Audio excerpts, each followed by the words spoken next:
Bismillahirrahmanirrahim. Assalamualaikum warahmatullahi wabarakatuh. Kita berjumpa lagi ya dalam pembelajaran matematika.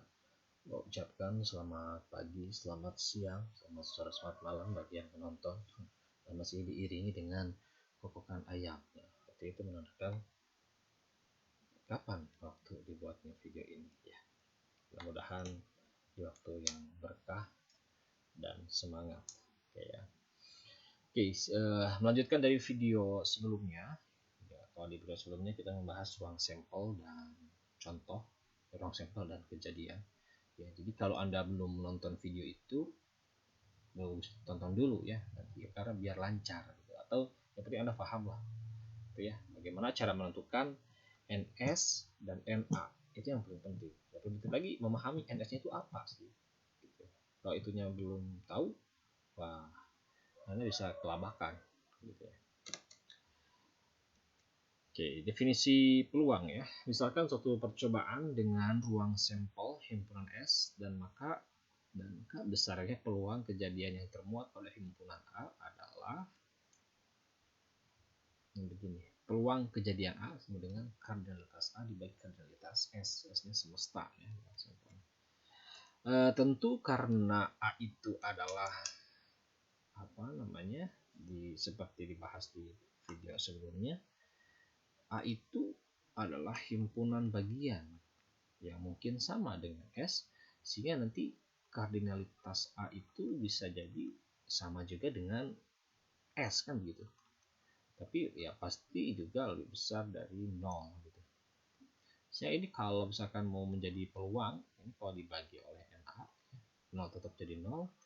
Sorry, dibagi dengan NS, ini NS-nya kardinalitas kan pasti angka, ini jadi NA per NS alias peluang A, dan ini menjadi NS bagi NS1. Nah, jadi ini artinya adalah bahwa kisaran peluang itu berada di antara 0 dan 1. 0-nya masuk, 1-nya masuk. Lebih besar dari sama dengan 0 dan kurang dari sama dengan 1. Peluang 0 itu artinya mustahil terjadi. Ya. Peluang A itu 1 artinya pasti terjadi. Apa yang mustahil terjadi? Ya, misalkan mustahil terjadi itu apa ya? Laki-laki mengandung misalkan ya, atau laki-laki mengalami menstruasi. Itu kan kejadian yang mustahil begitu. Atau peluang ketidakadaan Tuhan. Tuhan itu nggak ada, mustahil. Harus ada Tuhan itu ya, tentu dengan berbagai interpretasi sehingga menimbulkan berbagai agama. Nah, sedangkan kalau satu itu adalah kejadian yang pasti terjadi. Apa contohnya? Ya, kematian ya. Mati, peluang seorang itu mati ya itu apa namanya? 100%. Ya, satu itu kan 100% pasti. Seorang pasti mati. Nah, itu contoh dasarnya ya. Dan di sini peluang yang kita hitung adalah peluang secara teoritis. Nah, karena nanti ada peluang empiris atau frekuensi relatif ya di depan. Contoh 1. Nah, pada pelemparan sebuah uang logam sebentar. Jadi Bapak memperkuat lagi bahwa yang paling penting itu kita tahu siapa NA, siapa NS. Yang lebih dahulu sebenarnya kita harus paham siapa itu NS. NS kan siapa? Baru nanti paham NA. Nah ya, karena kalau olah tuh NA NA dan NS menghitung peluangnya dibagi saja gitu. Beres saja ya. Sehingga mana? Jadi contoh nomor 1. Pada pelemparan sebuah uang logam, berapa peluang munculnya sisi angka? Ya berarti kalau mau melempar uang logam, S-nya semestanya ya berarti dia kalau ke angka datar. Peluang sisi angka misalkan himpunan A ya berarti A2. Ini NS-nya adalah 2, ini NS-nya adalah 1. Berarti peluangnya 1/2 NA per NS. Beres. Nah, seperti itulah saudara. Ya. Tidak susah. Kemudian yang kedua, pada pelemparan sebuah mata dadu. Berapakah peluang munculnya A. Mata dadu genap, B. Mata dadu prima? Nah, bayangkan dulu S-nya. Kalau sebuah dadu dilempar, ya biasakan lah. Berarti S-nya 1, 2, sampai 6. NS-nya ada 6. Begitu. Sekarang yang A. Misalkan kejadian A gitu ya. Sebenarnya kalau nanti Anda di kuliah harus rapih ya. Misalkan A adalah gitu. Kejadian munculnya mata dadu, mata dadu genap. Gitu ya. Berarti A itu siapa saja? 2, 4, 6 gitu ya. Kardinalitasnya 3. Nah, begitu. Sehingga peluangnya ya 3/6. Berapa? Setengah, saudara. Begitu, saudara. Sekarang yang B, mata dadu prima. Ya, misalkan ini kejadian B, langsung saja. Berarti NB-nya mata dadu prima itu berapa? 2, 3, dan 5. Ya 3. Berarti peluangnya. Nah, peluang B berarti ya, ngikutin peluang B. Ya 3/6 juga. Setengah. Begitu ya contoh mudahnya. Nah, kemudian ini sumber 3. Nah, ini pause dulu, Anda bagus kalau mengerjakan ya. Pada pengambilan sebuah satu set dari satu kartu set, satu kartu dari satu kartu set bridge gitu. Sebuah kartu dari satu kartu bridge.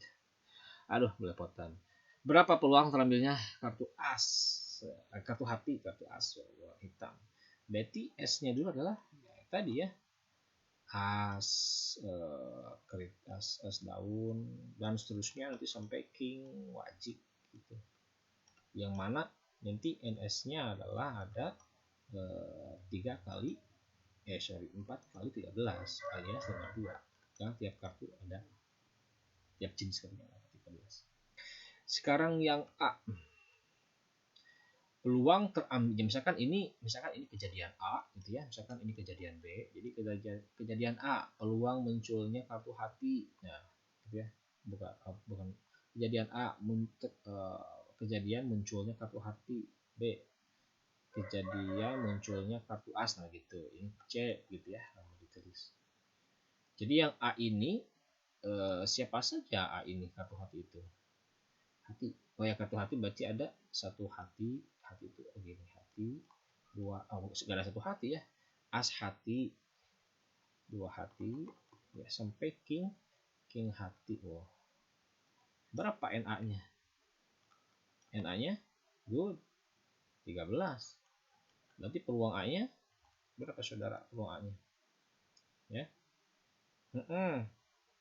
iya 13. Iya, makasih kalau dijawab sama ayam ya keduluan.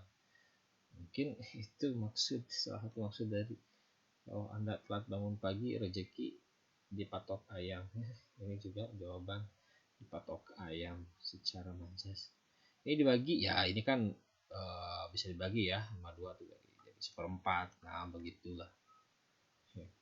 Yang B, saudara B, kartu as. Berarti as itu apa saja? As apa ini? As itu ya, as wajib ya, as wajib, as diamond, wajib. Oh, ini wajib waktu ini as hati. Iya, ayam saja semangat menjawab ya. NB-nya 4. Nah, berarti peluang B-nya ya 4 bagi 13. Bagi 13. Kecepatan ya ngomongnya. Sini. Nah, 1/13 gitu. C, peluang munculnya kartu berwarna hitam. Ya berarti kartu berwarna hitam berarti kan ada berapa? Tahu ya, ada 2 apa? Yang wajib, bukan wajib, yang scope dan apa ini? Itu. Ada berapa? Nah, karena kalau ingin memahami, beli kartunya di warung boleh ya. Boleh Anda beli kartu di warung. Buat apa beli? Buat belajar peluang. Nggak apa-apa. Nanti mungkin kalau Anda bermain random, bridge gitu ya, mungkin Anda bisa jadi lebih paham lah, bisa mengalahkan yang lain karena tahu peluangnya gitu ya, bisa jadi. Nah, jadi memang katanya, gua belum baca literaturnya tapi banyak tulisan yang mengatakan peluang ini dulu munculnya karena oleh seorang yang suka judi. Ya nggak apa-apa, itu kan kelahirannya juga nggak apa-apa. Nah, berarti kita sekarang menggunakannya seperti apa. Ini banyak digunakan di dunia digital oleh orang-orang teknik elektro. Nah, Anda kalau bisa ini jangan di skip ya, jangan di skip. Kalau mau juga dipercepat. Kenapa dipercepat? Ya nanti takutnya ada beberapa informasi, beberapa kata yang memang penting gitu menurut Bapak, tapi kalian kelewat. Kamu dipercepat saja, kan bisa dipercepat tuh. Bisa jadi 2 kali lipat gitu, atau 3 atau 1,75 gitu. Bagusnya jangan di skip, jadi biar ini ada kata kadang ya Bapak mengucapkan yang menurut Bapak itu penting gitu, tapi gak tertulis. Oke, contoh selanjutnya. Nah, ya, contoh selanjutnya 4. Pada pelemparan 2 buah dadu berapa peluang munculnya? Nah, ini sudah tahu tadi ya, NS-nya berapa? 36 ya. Lalu pakai rumus ada rumus 76 ya. Sekarang yang A. Misalkan ini kita anggap ini kejadian A, ini kejadian B, ini kejadian C, ini kejadian D. Ya. Mata dadu berjumlah 10. Nah, berarti kalau 10 siapa saja 10 itu. Nah, ini ya, 64, 55, 46. Ada 3. Berarti ITK-nya peluangnya. Nah, ini Anda bagusnya ya paus dulu ya. Paus lalu Anda kerjakan. Sama nggak jawabannya? Dan cukup jawabannya dalam bentuk pecahan seperti ini, tidak perlu dalam bentuk desimal.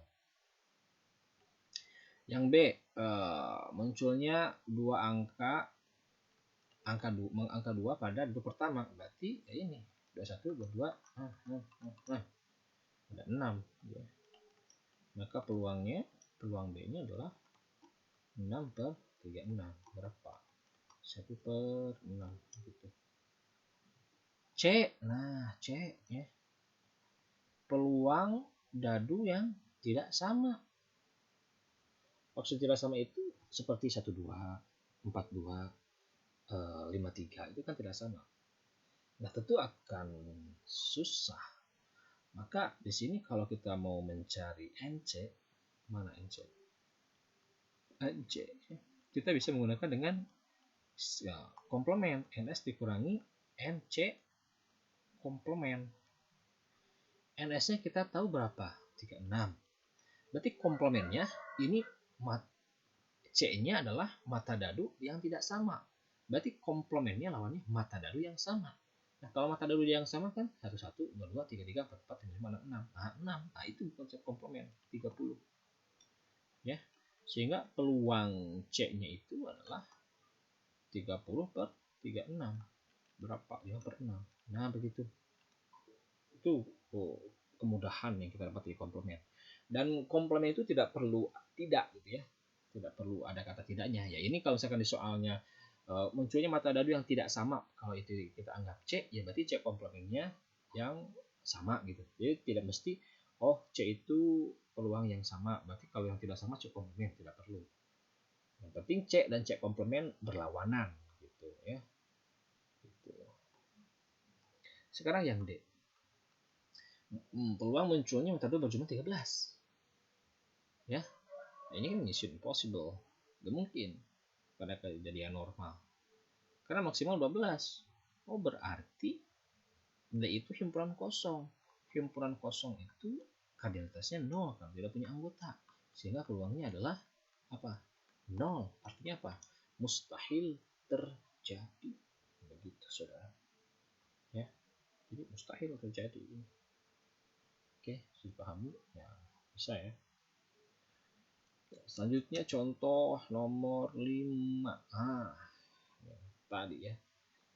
Yang tadi, yang maksudnya di video sebelumnya ada.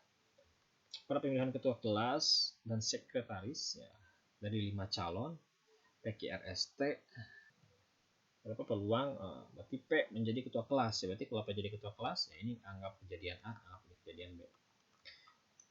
Biasa S-nya dulu tentuin RS-nya. Berarti ada ketua ya, ada ketua, ada sekretaris kan kayak gini. Ketuanya 5 orang, sekretarisnya 4 orang, 20. Nah, gitu. Kalau udah tahu RS mah kita sudah tenang gitu. Saudara. Yang A, berarti NA-nya gimana? T jadi ketua kelas nih. Berarti di sini P jadi ketua kelas cuma P doang. Ketua kelasnya 1, sekretarisnya 4. Kan gitu. Jadi 4. Sehingga peluang A-nya NA 4 per NS 20 per 5. Begitulah saudara. Yang B, terpilihnya QST menjadi ketua dan sekretaris ya, berarti ada 2. Tapi kalau dipilih oleh QST, ketuanya 3 orang antara QS dan T, sekretarisnya 2 karena harus dipakai 1. Nah, sehingga peluangnya adalah NB per S. Begitu 3 per 10 ya, dan seterusnya. Cukuplah sampai sini. Tidak perlu diubah jadi ini 0,2, 0,33. Ya, bisa difahami. Kalau dipahami, potretlah oleh Anda. Nah, sekarang ini contoh nomor 6. Ya. Anda kerjakan dulu, coba kerjakan dulu oleh Anda sendiri, saudara. NS-nya, NS-nya ya, mengambil 2 bola sekaligus dari sini. Ada bola merah, kuning, hijau, langit yang biru. Mau diambil 2 bola sekaligus. Nah, berarti kalau diambil 2 bola sekaligus, mesti ingat kombinasi 2 dari 11. Kan begitu ya. 11, 10, 2, 1. Nah, begitu coret-coret 55 kan udah tadi ya. A, peluang terambilnya bola kuning. 2 bola kuning. Berarti kalau 2 bola kuning, C 2, 24. 24, 4 kali 3, 2 kali 1 berapa? 6. Gitu ya. Anggap ini kejadian A, anggap ini kejadian B. Berarti peluang A-nya adalah 6 per 55. Bagi berapa nih? 11, 11. Gak bisa, udah seperti ini saja. Gitu ya. Yang B, peluang terambilnya 1 bola merah. Berarti ambil 1 bola merah, 1 dari 4. Tetapi ingat, karena harus ngambilnya 2 bola ya, 2 bola. Maka tetap harus 2 bola. Ini baru 1. Satu lagi dari mana? Satu lagi dari yang sisanya. Bisa jadi kuning atau hijau. Jadi 7. Jadi ini 4 per 1 kalau 7 per 1 per 8. Sehingga peluang B-nya adalah 28 per 55. Nah, begitulah saudara-saudara yang budiman. Ini kalau soal ini belum paham, coba tonton video yang sebelumnya, saya menjelaskan lebih dalam. Kemudian, sekarang ada frekuensi relatif ya. Ada yang nyebutnya peluang empiris percobaan. Ya, peluang relatif adalah itu perbandingan banyaknya kejadian yang diamati dan banyaknya percobaan. Frekuensi relatif suatu kejadian A terhadap percobaan S dinyatakan dengan rumus sebenarnya sama saja ya, A per NS. Cuma masalahnya tidak beraturan. Tidak beraturan itu, coba kita lihat ya contohnya. 30 orang siswa pergi ke sekolah sebelum masa pandemi. Ini kalau pakai bintang video diambil sebelum masa pandemi.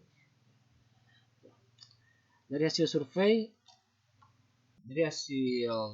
cara siswa pergi ke sekolah diperoleh data berikut.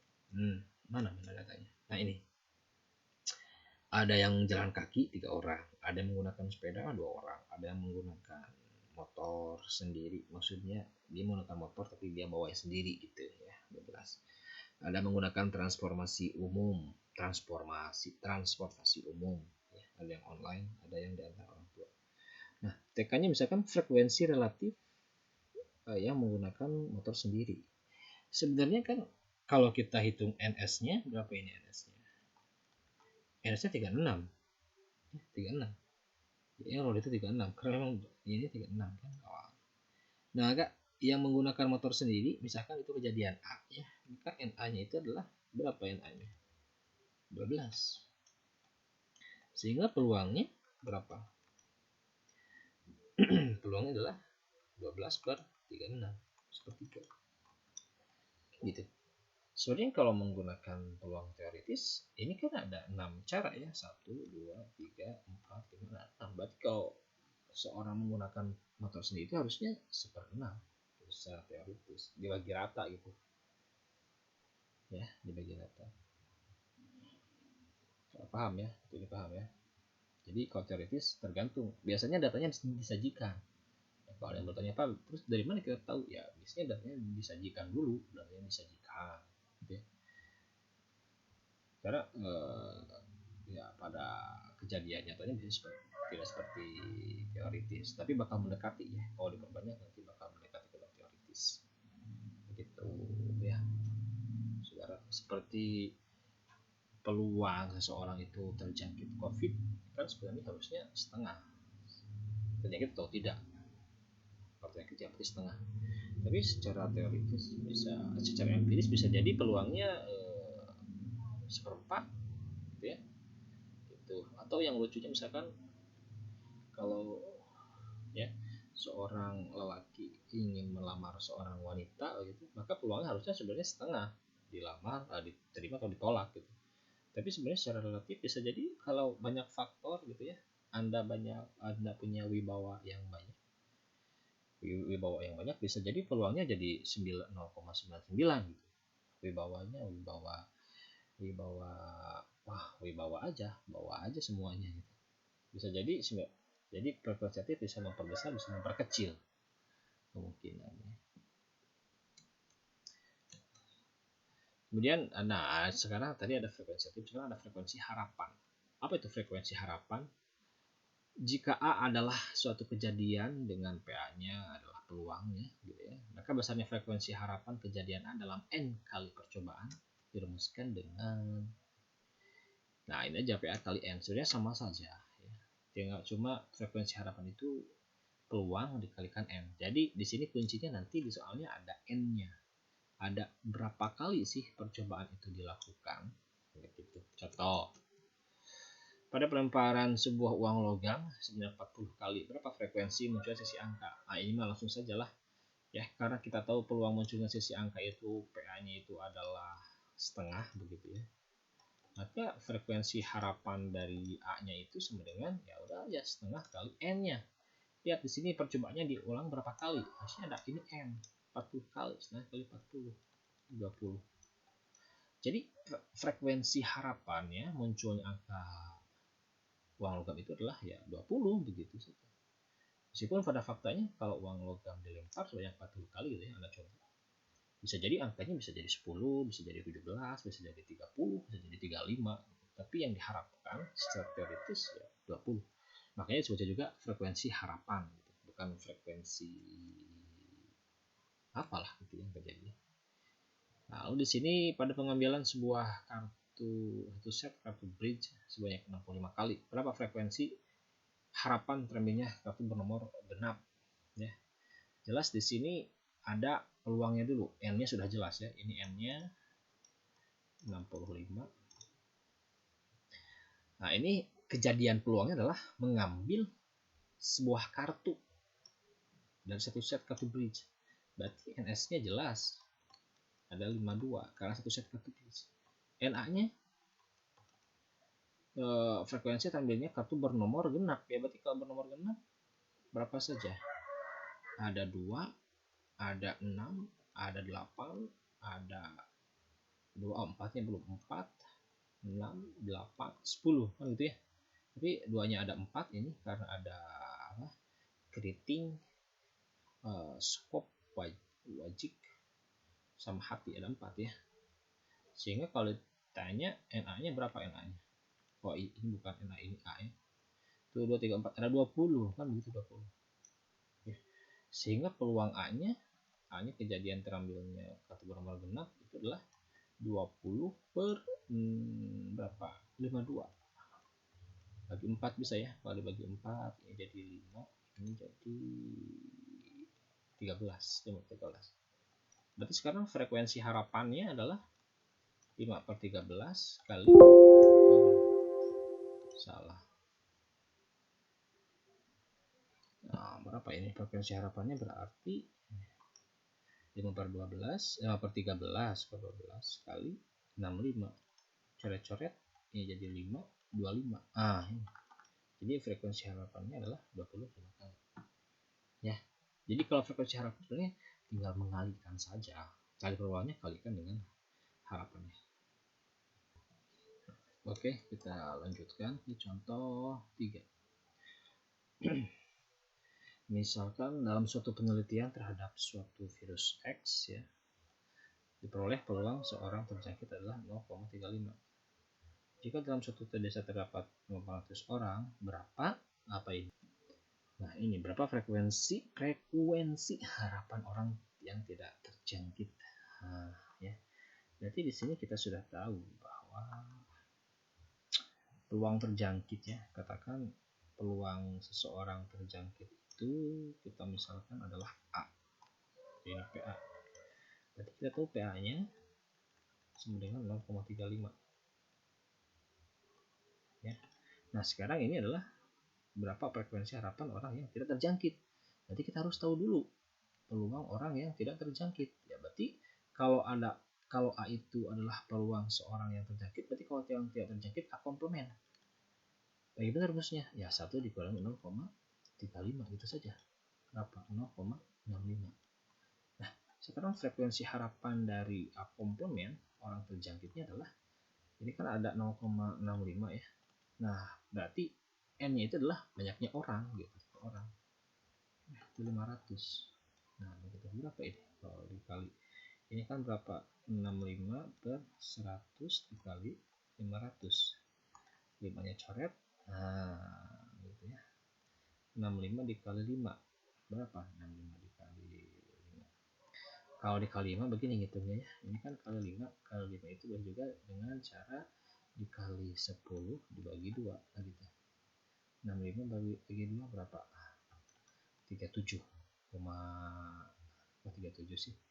32,5 berarti 325. Nah, seperti itu ya. Jadi berapa frekuensi harapan orang penyakit ya 325 orang. Gitu. Oke.